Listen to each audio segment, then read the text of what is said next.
Good morning all of you. आज हमारा first chapter का लास्ट टॉपिक है application of Gauss's theorem. Gauss's theorem हमने पढ़ा। गॉसेस थ्योरम क्या पढ़ा कि किसी भी क्लोज सरफेस के अंदर अगर चार्ज है तो टोटल इलेक्ट्रिक फ्लक्स क्या होगा, Q बाई एप्सिलॉन। इसके अंदर में जितना चार्ज है बाई 1 बाई एप्सिलॉन। अगर वो सिस्टम किस में रखा हुआ है, फ्री स्पेस में। अगर मीडियम चेंज करेगा तो हम जानते हैं एप्सिलॉन नॉट की जगह पे हम एप्सिलॉन रखेंगे। तो एप्लीकेशन ऑफ गॉसेस थ्योरम में उसी का अप्लाई करना। एप्लीकेशन का मतलब क्या होता है, अप्लाई करना। तो इसके बारे में आज हम लोग पूरा डिटेल में पढ़ेंगे। कम से कम 5 एप्लीकेशंस हैं। उन पांचों एप्लीकेशन के बारे में जानेंगे कि क्या क्या होता है, कैसे हम गॉसेस थ्योरम को अप्लाई कर सकते हैं, कैसे हम गॉसेस थ्योरम को अप्लाई कर सकते हैं, ये हम आज जानेंगे इसमें। तो थोड़ा देखते हैं। हमारा फिजिक्स क्लास चल रहा है, लगभग 10 वीडियोस तो आ चुके होंगे लगभग इसमें। अब हम लोग इसके न्यूमेरिकल पार्ट्स पे जाएंगे। एक एक जो हमने पढ़ा है हर एक पर न्यूमेरिकल करेंगे। एनसीईआरटी का पूरा जितना है वो उसका पूरा का हम लोग पूरा सॉल्यूशन करेंगे। उसका एक वीडियो आएगा आपका, और अभी इसका एप्लीकेशन का आएगा। इसके बाद हम हर एक टॉपिक्स पे न्यूमेरिकल आपको एक्सप्लेन करेंगे एक एक करके। तो वो वीडियो आएगा, मतलब अभी 2-3 वीडियोस इस चैप्टर पे आनी है, और उसके बाद सेकेंड चैप्टर की वीडियोस आएंगी। आपको मैंने PDF सबका भेजा है, आप उसको नोट कर लीजिए, फिर यहां समझिए। इस समय ये बहुत इंपॉर्टेंट है कि आप इन सारी वीडियोस को अच्छे से देखें। कमेंट में क्या नहीं समझ में आ रहा है वो सब लिखें, हमको बताइए कि नहीं समझ में आ रहा है सर, ये वाला प्रॉब्लम है, उस पर फिर हम आगे एक्सप्लेन करेंगे। मगर आपको पढ़ना जरूरी है क्योंकि टाइम पास कर रहा है। ये हम लोग अभी मई में हाफ ऑफ मई खत्म हो गया, तो इसमें थोड़ा सा आप लोग सभी बच्चों से मेरा अनुरोध है कि आप लोग सभी वीडियोस को देखें, कितना आप पसंद करें उसको, या आपको लगता है कि नहीं इसमें कुछ होना चाहिए और सब ये टॉपिक थोड़ा सा और एक्सप्लेन कर दीजिए, तो वो हम एक्सप्लेन करके आपको बताएंगे। तो ये सारी चीजें थोड़ा सा आप लोग करिए और पढ़ाई को पूरा ध्यान दें। चलिए फिर हम लोग एप्लीकेशन पे आते हैं। Application of Gauss's theorem. तो फर्स्ट एप्लीकेशन क्या है कि क्यू चार्ज के कारण r डिस्टेंस पर इलेक्ट्रिक फील्ड का फार्मूला को हम जानते हैं 1/4π∗Q/r²। मगर गॉसेस थ्योरम से उस फार्मूले को कैसे हम निकालेंगे वो पहला है।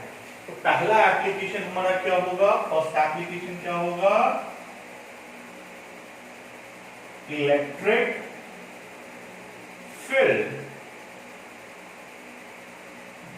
ड्यू टू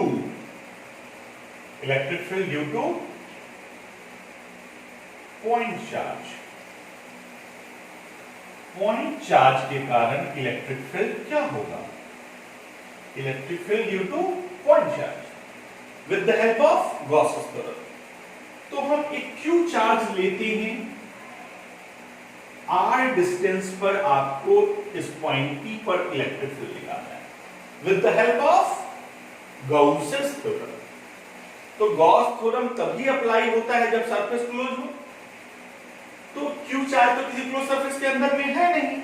जब क्यू चार्ज किसी क्लोज सरफेस के अंदर में नहीं है तो क्लोज करने के लिए, किसी चार्ज को घेरने के लिए हमको क्या बनाना पड़ेगा, स्फीयर बनाना पड़ेगा। तो क्यू चार्ज को सेंटर पर लेते हुए r रेडियस का हम एक स्फीयर बना लेंगे।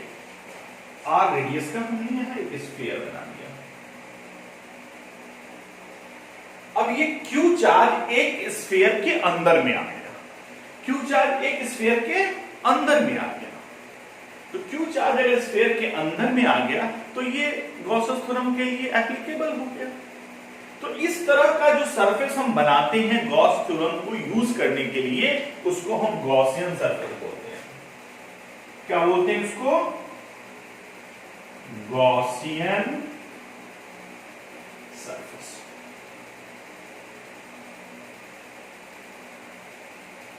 एक हम यहां पर छोटा सा एरिया लेते हैं ds। हमने एक छोटा सा एरिया लिया, किस पे लिया? स्फीयर पे लिया।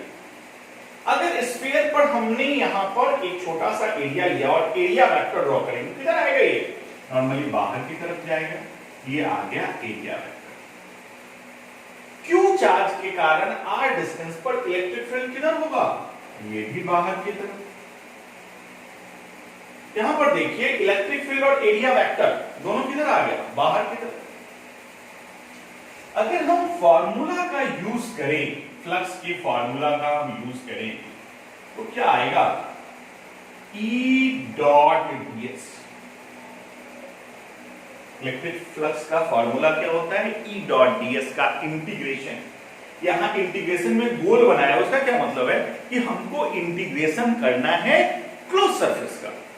हमको इंटीग्रेशन करना है क्लोज सरफेस का, तो हमको E डॉट ds निकालना है। तो integration of close surface E ds। Dot product का मतलब क्या होता है? A डॉट b का फॉर्मूला AB cos थीटा। तो E डॉट ds का फॉर्मूला क्या हो जाएगा? E ds cos theta. Theta कितना हो गया यहाँ पे? 0 डिग्री। क्यों? क्योंकि इन दोनों के बीच का एंगल लेना है हमको। इन दोनों के बीच का एंगल कितना है? 0 डिग्री। दोनों सेम डायरेक्शन में। अब हम E ds cos 0 का वैल्यू कितना होता है? 1। E को हमने बाहर कर दिया, ds का इंटीग्रेशन। ds मतलब क्या है? ये छोटा सा एरिया। अगर सारे एरिया को हम जोड़ दें, इंटीग्रेशन का मतलब क्या होता है? ऐड करना। अगर हम सारे एरिया को जोड़ दें तो क्या बन जाएगा? फिर स्फीयर बन जाएगा। फिर से क्या बन जाएगा? स्फीयर बन जाएगा। तो इस ds को अगर हम इंटीग्रेट करेंगे तो स्फीयर के सरफेस एरिया के बराबर आएगा। और स्फीयर का सरफेस एरिया कितना होता है? बोलो, नहीं बोले? 4 पाई r स्क्वायर। नहीं बोल देता हूं। कितना होता है? 4 पाई r स्क्वायर। तो flux is equal to E into 4 pi r square. तो E इंटू कितना आ गया? 4 pi r square. Flux equation 1 हो गया। अब यहां गॉसेस थ्योरम लगाते हैं। Gauss's theorem. गॉसेस थ्योरम क्या बोलता है कि किसी भी क्लोज सरफेस का जो फ्लक्स होता है वो किसके बराबर होता है? इसके अंदर में जितना चार्ज है, कितना चार्ज है इसके अंदर में? Q चार्ज है। उसके कितना times? 1 by epsilon not times. यहां फ्लक्स कितना आ गया? Q by epsilon not. ये इक्वेशन नंबर हो गया 2। अगर इन दोनों इक्वेशन को कंपेयर किया जाए तो ये दोनों का अगर एक साइड बराबर है तो दूसरा साइड भी बराबर होगा। मतलब LHS बराबर है तो RHS भी बराबर होगा। तो आप लिख सकते हैं यहां पे from equation 1 and 2 E into 4 pi r square. E into 4 pi r square is equal to Q by epsilon naught. तो यहां E कितना आ गया? Q। ये बाई में आ जाएगा तो 4 pi r square epsilon not. अगर आप इसको ऐसे लिखें 1 बाई 4 पाई एप्सिलॉन नॉट को अलग लिख देते हैं 1 by 4 pi epsilon not Q by r square. Q charge के कारण r डिस्टेंस पर इलेक्ट्रिक फील्ड का फॉर्मूला हमको आ गया। समझ में आया होगा? क्या किया हमने Q चार्ज के कारण r डिस्टेंस पर इलेक्ट्रिक फील्ड निकालने के लिए Q को सेंटर पर मानते हुए स्फीयर ड्रॉ किया। क्यों स्फीयर ड्रॉ किया? क्योंकि गॉसेस थ्योरम लगाना है। गॉस थ्योरम तभी एप्लीकेबल होगा जब कोई क्लोज सरफेस हो। तो हमने स्फीयर बनाया। अब इलेक्ट्रिक फील्ड और एरिया वेक्टर। एरिया वेक्टर हमने ड्रॉ किया, इलेक्ट्रिक फील्ड और एरिया वेक्टर सेम डायरेक्शन में आ गया। यहां हमने फ्लक्स का E डॉट ds से फार्मूला से हमने cos 0 डिग्री कर दिया। यहां पर फ्लक्स हमने निकाल दिया। फिर गॉसेस थ्योरम लगाया। इस क्लोज सरफेस के अंदर में Q चार्ज है तो Q बाई एप्सिलॉन नॉट हो गया। इलेक्ट्रिक फील्ड ऐसे निकल गया। देख लीजिए, कोई डाउट तो नहीं होना चाहिए। चलिए, कोई डाउट नहीं है।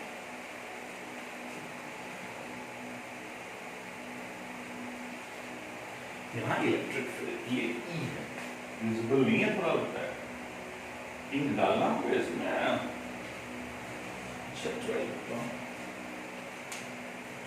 अब जो दूसरा एप्लीकेशन है इसी से मिलता जुलता है, क्या है? अब दूसरा एप्लीकेशन बोलता है, एप्लीकेशन ऑफ गॉसेस लॉ में, कि कूलम्ब्स लॉ को ड्राइव कीजिए गॉसेस थ्योरम से। हमें कौन सा लॉ निकालना है? सेकेंड एप्लीकेशन क्या होता है? कूलम्ब्स लॉ ड्राइव कीजिए। Coulomb's law from Gauss's theorem, from Gauss's theorem. हमको कूलम्ब्स लॉ निकालना है, किस थ्योरम से? गॉसेस थ्योरम से। कूलम्ब्स लॉ क्या होता है? दो चार्जेस के बीच में लगने वाला फोर्स। तो मान लीजिए दो चार्ज है, एक Q है और एक Q0 है। दो चार्जेस हैं, दोनों के बीच का डिस्टेंस क्या है? R है। अब इन दोनों के बीच का फोर्स निकालना है। तो हम क्या करते हैं कि Q को सेंटर पर लेते हुए एक स्फीयर ड्रॉ करते हैं, गॉसियन सरफेस होती है। अब Q0 चार्ज पर कितना फोर्स लग रहा है Q के कारण, वो निकालना है। तो उसको निकालने के लिए हम लोग Q चार्ज के कारण R डिस्टेंस पर इलेक्ट्रिक फील्ड निकालते हैं, जो ये आता है। Q चार्ज के कारण R डिस्टेंस पर इलेक्ट्रिक फील्ड हम निकालेंगे तो सेम चीज है, यही आएगा। अब ये इलेक्ट्रिक फील्ड इस Q0 चार्ज पर फोर्स लगा रहा होगा। अब ये इलेक्ट्रिक फील्ड इस Q0 चार्ज पर फोर्स लगा रहा होगा। कितना फोर्स लगा रहा होगा? तो हमने पढ़ा है E is equal to F by Q0। ये सोर्स चार्ज हो गया, ये टेस्ट चार्ज हो गया। तो electric field is equal to force by test charge. तो फोर्स कितना लग रहा है? Q0 E F Q0। E कितना हो जाएगा? यहां E का वैल्यू कितना आया हुआ है? 1 by 4 pi epsilon not Q by R square. तो F इज इक्वल टू कितना आ गया? 1 by 4 pi epsilon not Q into Q0 by R square. देखिए यहां पे कितना तो था, Q0 से मल्टीप्लाई हो गया, Q इंटू Q0। तो फोर्स किसके डायरेक्टली प्रोपोर्शनल आया? Q इंटू Q0 के। और किसके इनवर्सली प्रोपोर्शनल आया? R स्क्वायर के। यही कूलम्ब्स लॉ है। तो यहां पर दो चार्जेस के बीच में जो फोर्स लग रहा है वो दोनों चार्जेस के प्रोडक्ट के डायरेक्टली प्रोपोर्शनल है और दोनों के डिस्टेंस के स्क्वायर के इनवर्सली प्रोपोर्शनल है। तो ये कूलम्ब्स लॉ प्रूफ हो गया। यहां पे दोनों सिमिलर था। इलेक्ट्रिक फील्ड निकालना था तो पहले मैंने निकाल लिया। अब वो इलेक्ट्रिक फील्ड दूसरे चार्ज पे फोर्स लगाएगा तो ये पूछता है, फर्स्ट वाला तो उतना नहीं पूछता, मगर ये पूछता है कि drive the Coulomb's law from the Gauss's theorem. तो हम दो चार्जेस लेंगे, Q और Q0, दोनों के बीच का डिस्टेंस R है। अब दोनों के बीच में कितना फोर्स लग रहा है, इसके लिए Q चार्ज के कारण इस पॉइंट पर इलेक्ट्रिक फील्ड निकालेंगे। ये इलेक्ट्रिक फील्ड इस चार्ज पर फोर्स लगा रहा होगा। कितना फोर्स लगा रहा होगा? Q0 into E। E हमने निकाल दिया, E का वैल्यू डाला, फोर्स आ गया 1 by 4 pi epsilon not Q into Q0 by R square. ये फोर्स किसके डायरेक्टली प्रोपोर्शनल है? प्रोडक्ट ऑफ चार्जेस के। किसके इनवर्सली प्रोपोर्शनल है? स्क्वायर ऑफ डिस्टेंस के। इसी को कूलम्ब्स लॉ कहते हैं। क्या बच्चों समझ में आया? गर्मी है, गर्मी बढ़ रही है। चलो, इस गर्मी में कोरोना को भगाना है और फिर क्लासरूम स्टडी शुरू करवाना है। कब होगा पता नहीं। चलिए तीसरी प्रॉपर्टी में हम आते हैं। तीसरी प्रॉपर्टी, तृतीया। तीसरी प्रॉपर्टी क्या है? तीसरी प्रॉपर्टी क्या है? तीसरी प्रॉपर्टी क्या है? क्या है तीसरी प्रॉपर्टी वाली? तो तीसरी प्रॉपर्टी हम देखते हैं क्या है। हमारी तीसरी जो प्रॉपर्टी है वो है, जो हमारी तीसरी प्रॉपर्टी है वो क्या है? Electric field due to infinite wire. एक बहुत लंबा सा तार है, उस तार पे चार्ज है, उस चार्ज के कारण आपको इलेक्ट्रिक फील्ड निकालना है। एक बहुत लंबा सा तार है, उस तार के कारण आपको किसी पॉइंट पर इलेक्ट्रिक फील्ड निकालना है। ये एनसीईआरटी में पहली प्रॉपर्टी, जो मैंने पहले दोनों प्रॉपर्टीज बताई वो आपको एनसीईआरटी बुक में नहीं है। इसमें पहली प्रॉपर्टी आपको एनसीईआरटी बुक में क्या मिलेगी? Electric field due to infinite wire, बहुत लंबी से तार के कारण इलेक्ट्रिक फील्ड। तो हम लोग क्या करें, बहुत लंबा सा तार बनाते हैं। हमने बहुत लंबा सा तार बनाया, उस तार पर हमने पॉजिटिव चार्ज डाला,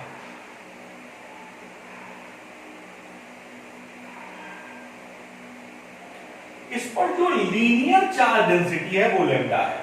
लीनियर चार्ज डेंसिटी आप लोगों ने पढ़ा है, चार्ज पर यूनिट लेंथ, मतलब यूनिट लेंथ पर जो चार्ज है वो लैम्डा है। हमको इस वायर के कारण यहां इस पॉइंट P पर r डिस्टेंस पर इलेक्ट्रिक फील्ड निकालना है। फिर वही कहानी है कि गॉसेस थ्योरम तभी लगेगा, गॉसेस थ्योरम तभी लगेगा जब सरफेस क्लोज हो। गॉसेस थ्योरम तभी लगेगा जब सरफेस क्लोज हो। तो सरफेस क्लोज कैसे बनाएंगे? सरफेस क्लोज बना दिया हमने, तो वायर को हमको क्लोज करने के लिए क्या करना पड़ेगा? हमको सिलेंडर बनाना पड़ेगा। वायर को क्लोज करने के लिए हमको क्या करना पड़ेगा? सिलेंडर बनाना पड़ेगा।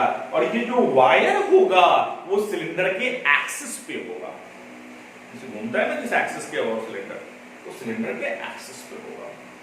मतलब सिलेंडर के वायर को सिलेंडर के एक्सिस पे लेते हुए एक हमने सिलेंडर ड्रॉ किया जिसका रेडियस कितना है?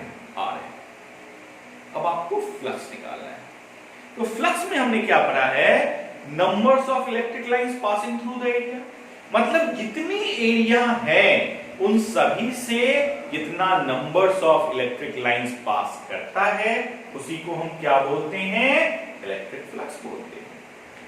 तो इस सिलेंडर में कितनी एरिया है आप बताइए? 1 2 3 4 5 6 7 8 9 10 11 12 13, कितना है? 12 की 13 नहीं पता चला, मैं बताता हूं। एक ये देखो, ये से मार्कर है, ये एक सिलेंडर है, ये एक एरिया है, एक ये क्रॉस सेक्शनल एरिया है, एक ये क्रॉस सेक्शनल एरिया है। या तो इलेक्ट्रिक लाइंस इस वाले सरफेस से पास कर सकता है, या तो इलेक्ट्रिक लाइंस इस वाले सरफेस से पास कर सकता है, या तो इलेक्ट्रिक लाइंस इस वाले सरफेस से पास कर सकता है। मतलब इलेक्ट्रिक लाइंस इन तीनों सरफेसेस से पास कर सकता है। तो इलेक्ट्रिक लाइंस इन तीनों सरफेसेस से कैसे पास कर सकता है? तो फ्लक्स हम निकालेंगे, तो फ्लक्स कितना हो जाएगा? E डॉट ds, किसके कारण? कर्व सरफेस के कारण। कर्व सरफेस किसको बोलते हैं? ये फ्लक्स। दूसरा फ्लक्स क्या? E डॉट ds, ऊपर वाले cross sectional area, cross sectional area, cross cross cross sectional area, plus दूसरा नीचे वाला cross sectional area E dot ds। अब ये 3 एरियाज हो गए, एक कर्व सरफेस का एरिया हो गया, 2 क्रॉस सेक्शनल एरिया हो गया। एक कर्व सरफेस का एरिया हो गया और 2 क्रॉस सेक्शनल एरिया हो गया। अब कर्व सरफेस का एरिया और क्रॉस सेक्शनल एरिया, अब जो ये चार्ज है इलेक्ट्रिक फील्ड किधर होगा? इधर होगा, या किधर होगा? इधर होगा। अगर आप इस पे एरिया वेक्टर ड्रॉ करोगे, ds एरिया या एरिया वेक्टर ड्रॉ किया, किधर आएगा? बाहर की तरफ। अगर इस पर हम छोटा सा एरिया लें और एरिया वेक्टर ड्रॉ करें, किधर आएगा? नीचे की तरफ। अगर इस पर हम छोटा सा एरिया लें और एरिया वेक्टर ड्रॉ करें, एरिया वेक्टर मतलब एरिया पे नॉर्मल ड्रॉ करना है, एरिया पर परपेंडिकुलर ड्रॉ करना है। तो एरिया पर हमने परपेंडिकुलर ड्रॉ कर दिया, एरिया पर हमने परपेंडिकुलर ड्रॉ कर दिया। अब कर्व सरफेस, इलेक्ट्रिक फील्ड इधर है, एरिया वेक्टर इधर है, दोनों के बीच का एंगल कितना है? दोनों के बीच का एंगल, दोनों सेम डायरेक्शन में, बीच का एंगल 0 हो गया। तो कर्व सरफेस के कारण EDS cos 0 degree. Electric field और एरिया वेक्टर, यहां देखो इलेक्ट्रिक फील्ड इधर है और एरिया वेक्टर इधर है, दोनों के बीच का एंगल कितना है 90 डिग्री। तो ऊपर वाले क्रॉस सेक्शन के कारण फ्लक्स कितना हो जाएगा EDS cos 90 degree plus EDS, यहां पर भी अगर हम एरिया वेक्टर ड्रॉ करें और इलेक्ट्रिक फील्ड, दोनों के बीच का एंगल कितना हो गया 90 degree cos 90 degree. EDS cos 0 का वैल्यू 1, EDS cos 90 का वैल्यू 0, EDS cos 90 का वैल्यू 0। इन दोनों की कहानी खत्म, बाय बाय। जीरो ऐसा है जो सबकी कहानी खत्म कर देता है, जीरो ऐसा है जो सबकी कहानी खत्म कर देता है। तो यहां कहानी इसकी खत्म हो गई, अब बच क्या गया EDS। DS किसका एरिया है इस कर्व सरफेस का। अब फिर हम 10th क्लास में जाएंगे और पूछा जाएगा आपसे कि कर्व सरफेस का एरिया कितना होता है, तो सर भूल गए हैं नहीं यार, तो भूल गए हैं तो अच्छी बात नहीं है, याद रहना चाहिए कितना होगा 2 पाई आर। तो यहां फ्लक्स कितना आ गया E इंटू 2 पाई आर, ये इक्वेशन नंबर 1। अब हमको फिर कौन सा थ्योरम लगाना है गाउसेस थ्योरम। तो गाउसेस थ्योरम से हम यहां पे इसकी लंबाई L ले लेते हैं। मान लीजिए कि इस सिलेंडर के अंदर में Q चार्ज है, कितना चार्ज है Q, तो फ्लक्स कितना हो जाएगा सिलेंडर के अंदर में जितना चार्ज है बाय एप्सिलॉन नॉट। अब लीनियर चार्ज डेंसिटी क्या होता है, लेमडा बराबर total charge by total length. यहां लेंथ हम कितना ले रहे हैं सिलेंडर का L, हम लेंथ यहां सिलेंडर का कितना लिए हैं L, तो Q बराबर कितना आ गया यहां पे लेमडा L। तो फ्लक्स का फॉर्मूला Q के जगह पे क्या डालना है लेमडा L बाय क्या एप्सिलॉन। ये इक्वेशन नंबर हो गया। और कहानी पहले और दूसरे इक्वेशन से, LHS बराबर है तो RHS बराबर होगा, तो LHS बराबर है तो RHS बराबर होगा। तो फ्रॉम इक्वेशन 1 एंड 2, पहले और दूसरे इक्वेशन से, पहले इक्वेशन में ये दोनों का LHS बराबर है तो RHS बराबर, मतलब E इंटू 2 पाई RL किसके बराबर लेमडा L के बराबर बाय एप्सिलॉन। L से L की कहानी खत्म। E इज इक्वल टू कितना lambda by 2 pi epsilon not R। ये 2 पाई R नीचे आ गया, 2 पाई एप्सिलॉन नॉट R, ये फॉर्मूला आ गया इलेक्ट्रिक फील्ड इनटू इनफिनिटी। ये लेमडा अगर हम 2 से मल्टीप्लाई कर दें तो 4 पाई एप्सिलॉन नॉट R। ऐसा हमने क्यों किया, क्योंकि 1/4 पाई एप्सिलॉन नॉट का वैल्यू आपको मालूम होता है 9 × 10⁹। तो अगर इसमें डालना है वैल्यू तो आपको आसानी होगी कि 1/4 pi epsilon not 2 lambda by R। यहां पर देखिए वायर के लेंथ पर ये डिपेंड नहीं कर रहा है, चाहे इनफाइनाइट वायर हो या कितना भी लेंथ का वायर हो, इलेक्ट्रिक फील्ड लेमडा पे डिपेंड कर रहा है, लीनियर चार्ज डेंसिटी पे डिपेंड कर रहा है, लेंथ पर डिपेंड नहीं कर रहा है। तो यहाँ इलेक्ट्रिक फील्ड में R² आता था, यहाँ क्या आया है R आया है। ये सब क्वेश्चन पूछता है यहाँ पे कि इनफाइनाइट वायर के कहां इलेक्ट्रिक फील्ड में R से क्या रिलेशन है, तो 1/R, मतलब इनवर्सली प्रोपोर्शनल है। लीनियर चार्ज डेंसिटी से क्या रिलेशन है, डायरेक्टली प्रोपोर्शनल है। तो E directly proportional to lambda, E inversely proportional to R। देखिए कहानी कैसी रही आपकी।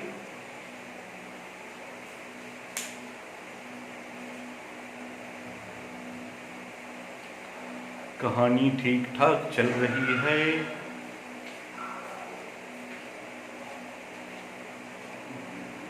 कहानी ठीक ठाक चल रही है।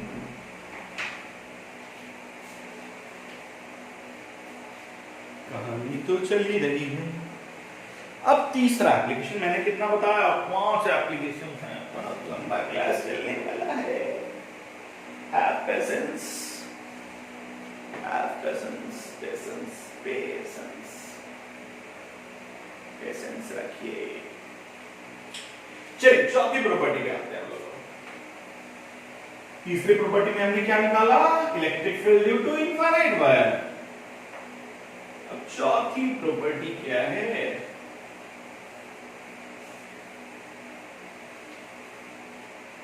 इनफाइनाइट शीट के कारण इलेक्ट्रिक फील्ड, कोई कंडक्टिंग शीट है, शीट मतलब चादर है, एक चादर है।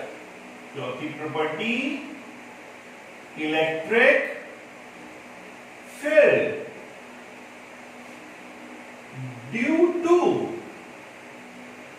इनफाइनाइट वायर, एक बहुत से लंबे तार के कारण इलेक्ट्रिक फील्ड की फार्मूला होगी।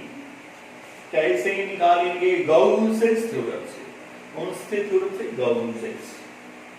देख लीजिए,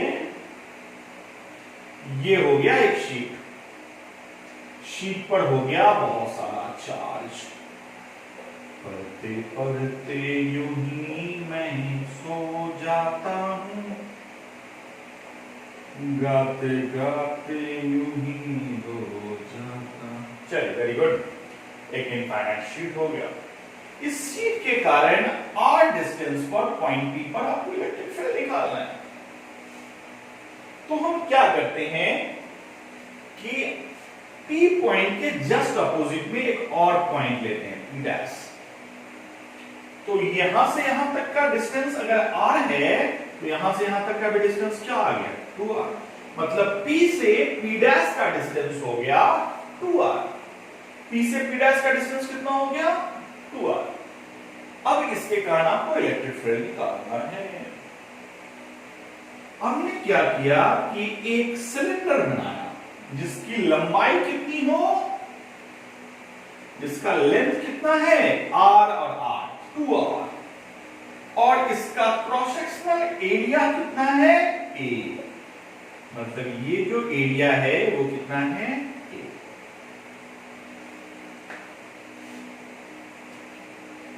इस शीट पर सरफेस चार्ज डेंसिटी कितनी है? सिग्मा। शीट की सरफेस चार्ज डेंसिटी कितनी है? सिग्मा। तो इसके कारण आपको अब इलेक्ट्रिक फील्ड निकालना है। कैसे निकलेगा? तो अभी आपको बताया कि जितना भी एरिया होगा उन सभी के कारण फ्लक्स होगा। तो यहां पर भी एक सिलेंडर बनाया, सिलेंडर में कितना एरिया? 3, एक कर्व सरफेस, 2 क्रॉस सेक्शनल। तो फ्लक्स निकाल दो।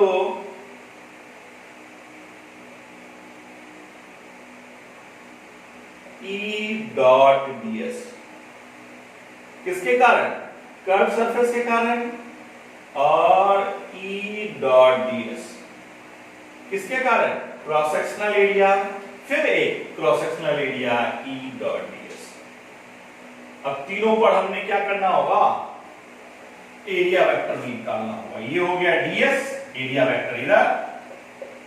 ये हो गया ds, कर्व सरफेस का एरिया वेक्टर इधर। ये हो गया ds, एरिया वेक्टर इधर। इलेक्ट्रिक फील्ड किधर होगा? इधर की तरफ। या किधर होगा? इधर की तरफ। अब ये शीट है, शीट का इलेक्ट्रिक फील्ड इधर होगा या तो इधर होगा। तो इलेक्ट्रिक फील्ड इधर या इधर। अगर आप कर्व सरफेस पर देखते हैं तो EDS, इलेक्ट्रिक फील्ड इधर है, एरिया वेक्टर इधर है, दोनों के बीच का एंगल यहां कितना हो जाएगा? 90 डिग्री। तो cos 90 degree. Cross sectional area में EDS cos 0 degree. Electric field और एरिया वेक्टर सेम, फिर इलेक्ट्रिक फील्ड और एरिया वेक्टर सेम, फिर 0 डिग्री। EDS cos 0 degree. ये कितना हो गया? ये हो गया 0, ये हो गया EDS और प्लस EDS। ये हो गया 0, ये हो गया EDS, ये हो गया EDS। DS जो ये एरिया है, इस सबको जोड़ेंगे तो कितना एरिया हमने लिया है? A। तो A के बराबर आ जाएगा ये। EDS, इस एरिया को हम जोड़ेंगे तो कितना लिया है हमने, ए किसके बराबर आ जाएगा, टी के बराबर आ जाएगा। यहां फ्लक्स किसके बराबर आ गया, 2E। समझ आया होगा। देखिए हमने यहां पे एक सिलेंडर लिया, सिलेंडर का 3 cross sectional area, sorry 3 area होता है, कर्व सरफेस का एरिया है, cross sectional area, cross sectional area. Electric field इधर है, इलेक्ट्रिक फील्ड इधर है, तो कर्व सरफेस के कारण फ्लक्स 0, क्रॉस सेक्शनल एरिया के कारण क्रॉस सेक्शनल एरिया है, तो ये क्रॉस सेक्शनल, ये 2E आ गया। ये इक्वेशन नंबर हो गया 1। अब हम फिर गॉसेस थ्योरम लगाएंगे। गॉसेस थ्योरम, गॉसेस थ्योरम में क्या कहता है, इसके अंदर में मान लीजिए Q चार्ज है, तो Q बाई एप्सिलॉन नॉट, और सिग्मा बराबर क्या होता है, Q बाई ए, तो Q बराबर क्या आ गया, सिग्मा ए, तो फ्लक्स का फॉर्मूला आ गया sigma A by epsilon not. ये इक्वेशन नंबर हो गया 2, ये इक्वेशन 1, ये इक्वेशन 2।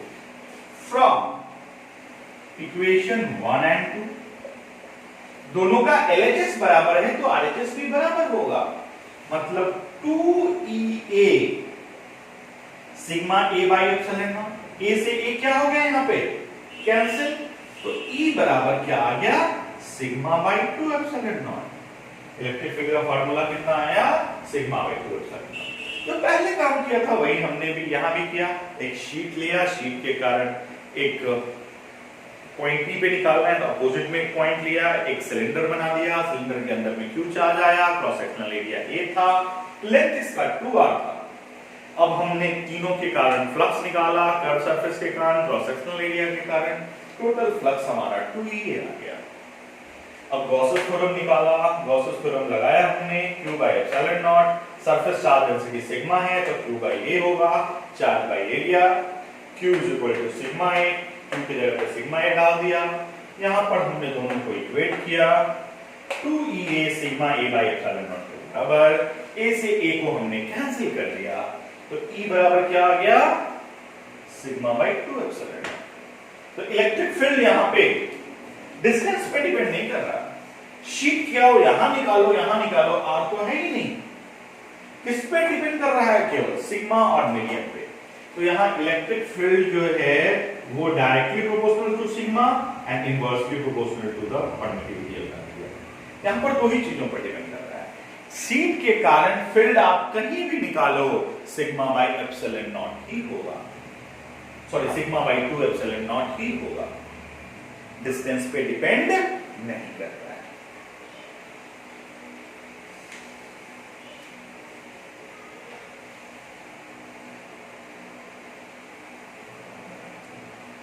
समझ में आया, electric field due to infinite wire मैंने लिख दिया, सॉरी शीट वायर नहीं होगा यहाँ शीट, सॉरी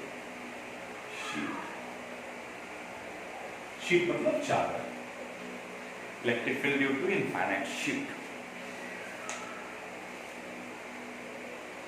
ये चौथी प्रॉपर्टी हो गई।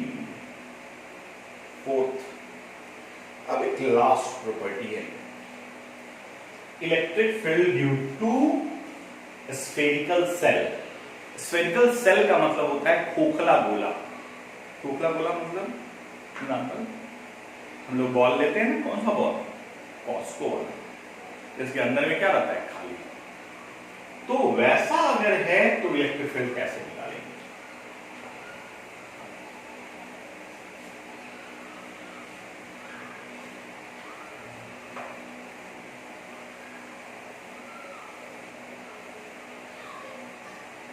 क्या निकालना है हमको, electric field due to spherical shell, electric field due to spherical shell, electric field due to spherical shell, shell मतलब खोखला गोला। ये एक स्फीयर है, इस स्फीयर पे चार्ज है,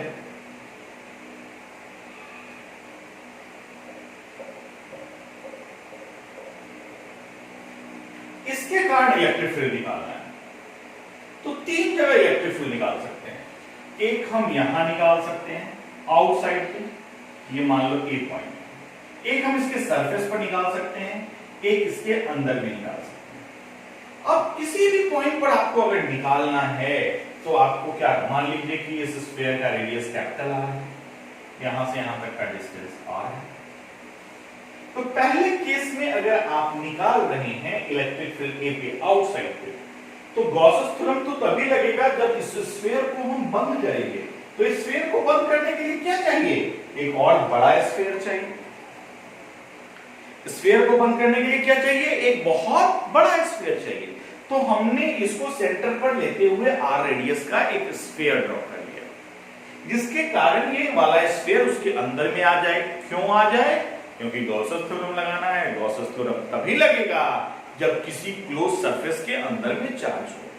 तो स्फीयर के अंदर में, बड़े वाले स्फीयर के अंदर में एक छोटा वाला स्फीयर आ गया। अगर आप पहला केस लेते हैं आउटसाइड द स्फीयर,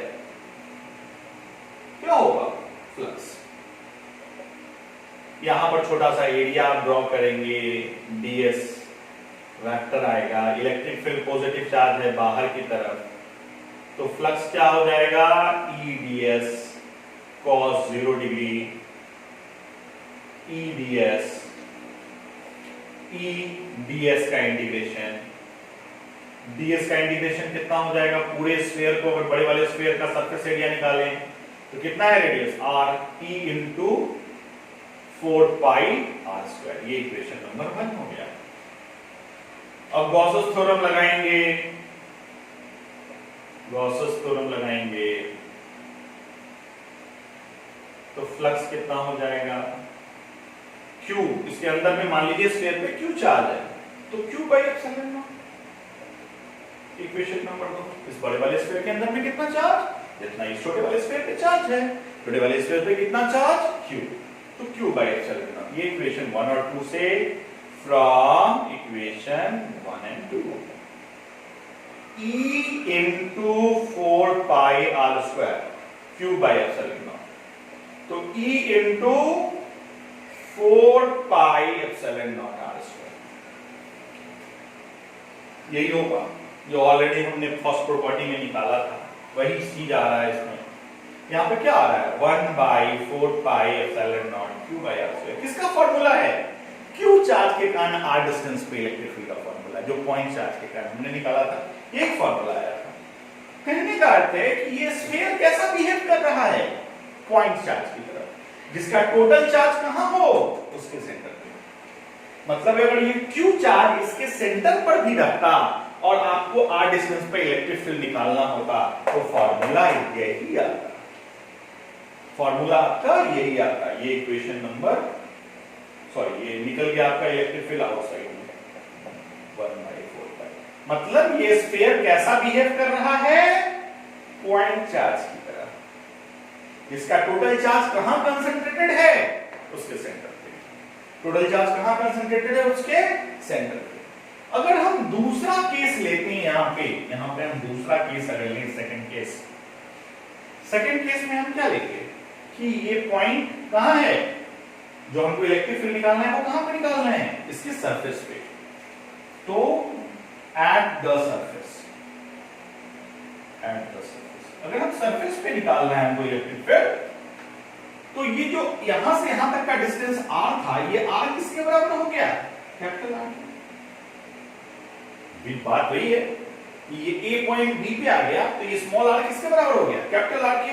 तो ये इलेक्ट्रिक फील्ड कितना आ गया, 1/4 pi epsilon naught Q by r। Electric field का फॉर्मूला कितना आया, 1/4 pi epsilon naught Q by r।